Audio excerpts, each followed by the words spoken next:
ہو چکی ہیں، نیز قیامت کب قائم ہوگی؟ میرے بھائی ہمیں کیا پتہ کب قائم ہوگی؟ قیامت قائم ہونے سے پہلے دجال بھی آئے گا، حضرت عیسیٰ علیہ السلام بھی آئیں گے، حضرت مہدی بھی آئیں گے، سورج ایک دفعہ مغرب سے نکلے گا، یاجوج ماجوج ظاہر ہوں گے، کچھ قیامت کی علامتیں تو ظاہر ہو چکی ہیں۔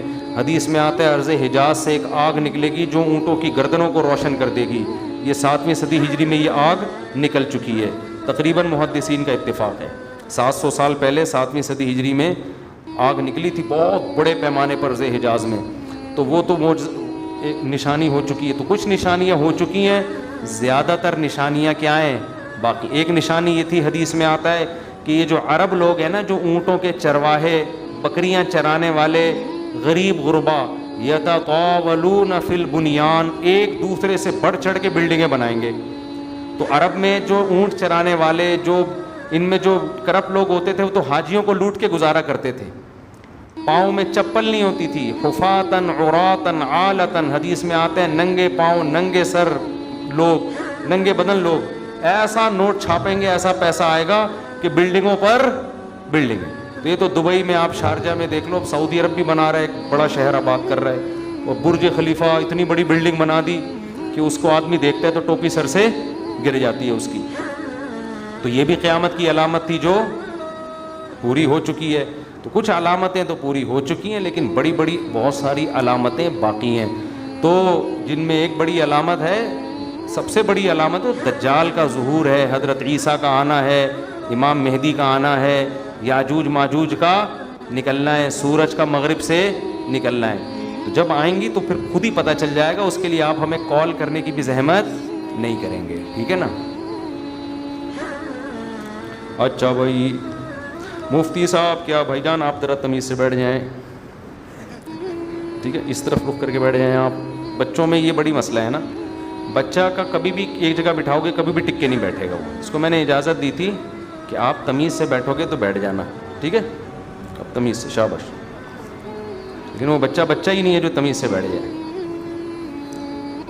اچھا بھائی مفتی صاحب، کیا توحید پرست مسلمان کو جہنم سے نکال کر جنت میں لے جایا جائے گا؟ کیا مسلمان جہنم سے نکل کر جنت میں جائے گا، اور یہ کب ہوگا؟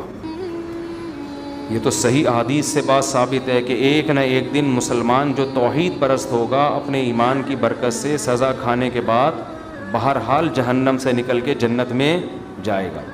اللہ ایمان والوں کو اور کافر کو ایک جیسا بدلہ نہیں دیں گے۔ حدیث میں آتا ہے کہ جب جہنمی جہنم میں چلے جائیں گے، ایک طویل عرصے کے بعد کافر جو ہے نا، یہ طعنہ دے گا مسلمان کو کہ تم میں اور ہم میں فرق کیا ہے؟ تم کلمہ پڑھتے تھے، ایک خدا کو مانتے تھے، اللہ کے پیغمبروں کو مانتے تھے، تم بھی گناہ کرتے تھے اور ہم بھی گناہ، تو نتیجہ تو دونوں کا ایک جیسا ہوا۔ تو حدیث میں آتا ہے اللہ کو غضب آئے گا، اور اللہ ایک بہت بڑی تعداد صرف ایمان کی برکت سے جہنم سے نکالے گا۔ غیر مسلم اس پہ اعتراض کرتے ہیں، واہ بھائی واہ، مسلمان اتنے بڑے مجرم ہوئے، اچھے نہ بھی ہوں پھر بھی بالآخر جہنم سے نکلیں گے، اور ہم جیسے مرضی ہوں جلتے رہیں گے جہنم میں، یہ کیسا اسلام ہے؟ بھائی اپنوں کا ہمیشہ دنیا خیال کرتی ہے، اور جو اپنے نہیں ہوتے ان کا خیال نہیں کیا جاتا۔ آپ بتاؤ نا، امریکہ کا کوئی بندہ پاکستان میں جرم کرتا ہے، امریکہ کہتا ہے ہمارے حوالے کرو، ہاتھ لگانے کی بھی اجازت نہیں ہے، کیونکہ ہمارا نیشنل ہے، یہ ہمارا کلمہ پڑھا ہوا ہے اس نے، ٹھیک ہے نا؟ تو غیرت، جو بھی غیرت مند حکومت ہوگی وہ یہ کرے گی۔ تو اللہ کہتا ہے گناہگار تھا، مانتا تو تھا نا کہ میں ہوں، میں نے نعمتیں دی ہیں، گناہ کا اعتراف بھی کرتا تھا، اور تم تو مانتے ہی نہیں تھے کہ کوئی جنت بھی ہے کوئی جہنم بھی ہے، تم تو مذاق اڑاتے تھے ان چیزوں کا، قبر کا عذاب، اور تم تو ڈاروین اور سائنسدانوں کے پیچھے پڑے ہوئے تھے، تو جاؤ انہی سے جا کے مانگو، سمجھتے ہو؟ تمہیں ڈاروین نے الٹی پٹیاں پڑھا دی تھیں کہ یہ مرغی خود بنی ہے، یہ انڈے، یہ جو مرغی 21 دن انڈے سیتی ہے نا اور گھماتی رہتی ہے، یہ اس کی کھوپڑی میں آٹومیٹیکلی آ گیا تھا۔ یہ بکری کا بچہ پیدا ہوتے ہی جو تھنوں کی طرف لپکتا ہے، یہ ایوولوشن کا نتیجہ ہے، ایوالو ہوئے ہیں، یہ اتنے سمجھدار ہو گئے، پیدا ہوتے ہی تھن تلاش کر رہے ہیں۔ سبحان الذی خلق الازواج کلھا، اللہ کہتے ہیں پاک ہے وہ ذات جس نے ہر چیز کے نر مادہ جوڑے بنائے۔ ایوالو ہونے کے نتیجے میں نر مادہ کیسے بن گئے؟ کیا ہو گیا بھائی؟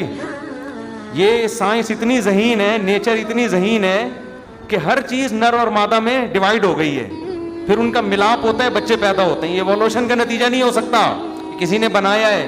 تو ہم تو بھائی اس بنانے والے کو مانتے ہیں کہ مرغا مرغی خود نہیں پیدا ہوئے, اس کے نتیجے میں انڈا آٹومیٹیکلی وجود میں نہیں آ رہا. اس انڈے میں ایسے سافٹ ویئر کہ مرغی انڈا دینے سے پہلے چھپتی ہے کہاں جا کے دینا ہے. اس کو پہلے سے پتا ہے کہ یہ انڈے سے کیا نکلے گا, بچہ نکلے گا, حالانکہ اس نے کسی سے سیکھا نہیں ہے. ایوالو اگر ہو رہی ہیں چیزیں تو باڈی میں تبدیلی آئے نا, کھوپڑی کہاں سے اتنی ترقی کر رہی ہے؟ بتاؤ کسی کو ہنر سکھائے بغیر خود کوئی سیکھ لیتا ہے؟ ڈرائیونگ کی سیٹ پہ بٹھا کے چلوانا پڑتا ہے تو جا کے انسان ڈرائیونگ سیکھتا ہے, جو بالکل سادہ سا کام ہے. مرغی نے انڈوں کو 21 دن بیٹھ کے سینا کہاں سے سیکھ لیا, اور اس کو یہ بھی پتا ہے اس کو کیا کرنا ہے, یہاں سے بھی پکانا ہے, اب یہاں سے بھی پکانا ہے اس کو, ٹھیک ہے نا. اور ایسے قربانیاں دے کے بچے نکالتی ہے, پھر ایسے ان کی پھر دانا توڑ توڑ کے ان کے منہ میں ڈال رہی ہے, پہلے ان کو کھلاتی ہے پھر خود کھاتی ہے. یہ سب چیزیں ایوولوشن کا نتیجہ نہیں ہے. تو جو کہتے ہیں ایوالو ہوا ہے سب کچھ, اللہ کہے گا جاؤ اس فطرت سے ہی اپنا بدلہ لو. ڈاروین تمہارا باپ, وہ تمہیں بتائے گا جنت کیا ہے اور جہنم. جو اللہ کو مانتے تھے کہ یہ سب کسی کا پیدا کردہ ہے, اللہ کہے گا آج جنت انہی کے لیے ہے, ان کے علاوہ کسی اور کے لیے نہیں ہے. تو جتنا اچھا عمل کر لو, جنت بنائی اللہ نے ہے, تو اس کو نہیں مانو گے تو وہ پہلی شرط ہی نہیں پائی جاتی. آپ کسی ملک کے شہری ہیں, بہت اچھے طریقے سے رہ رہے ہیں, آپ سعودی عرب میں رہ رہے ہیں, قانون کو فالو کر رہے ہیں, ریڈ پہ رک رہے ہیں, گرین پہ چل رہے ہیں, بادشاہ کے حق میں تقریریں کر رہے ہیں. ایک دن کسی شرطے نے بولا تمہارے پاس اقامہ ہے یہاں رہنے کا؟ ہے بھائی. آپ نے کہا اقامہ تو نہیں, میں تو سرنگ بنا کے بارڈر کراس کیا ہے میں نے, اللیگل رہ رہا ہوں. کہے گا بھائی اللیگل نہیں ہوتا, آپ کتنے اچھے ہیں, نکلو یہاں سے. تو جو اللہ کو مانتا ہی نہیں ہے میرے بھائی, وہ تو نیشنل ہی نہیں ہے نا, اس کو تو قومیت ہی نہیں ملی ہے. اللہ کہتے ہیں تم تو باغی ہو, تم آؤ میرے پاس, تمہارے جتنی نیکیاں ہیں ان کی مثال پہاڑ کی راکھ کے پہاڑ کی ہے, دیکھنے میں بڑی لگتی ہیں, ان کا وزن کچھ بھی نہیں. ایک بچہ اپنے باپ کو مانتا نہیں ہے, جتنی مرضی خدمت کرے باپ کوئی لفٹ نہیں کرائے گا, کہے گا نادرا میں کسی اور ابا کا نام ڈالا ہوا ہے تو نے. اور ایک بچہ باپ کا نالائق ہے, لیکن جب پوچھے تیرا باپ کون ہے فوراً بتاتا ہے یہ میرا باپ ہے. باپ کہتا ہے نالائق ہے لیکن ہے کس کا, میرا ہے. تو میں چماٹ لگاؤں گا, دوسرے کو نہیں لگانے دوں گا, اس کو دفاع بھی کرے گا, وراثت بھی اسی کو دے گا. تو مسلمان کی مثال جو گنہگار ہے وہ ہے جو نالائق ہے مگر ہے اللہ کا اپنا, اور جو کافر جو نیک ہے اس کی مثال وہ ہے جو نیک ہے مگر اللہ کا نہیں ہے. اس کا یہ مطلب نہیں ہے کہ نیک نہ بنے آپ لوگ.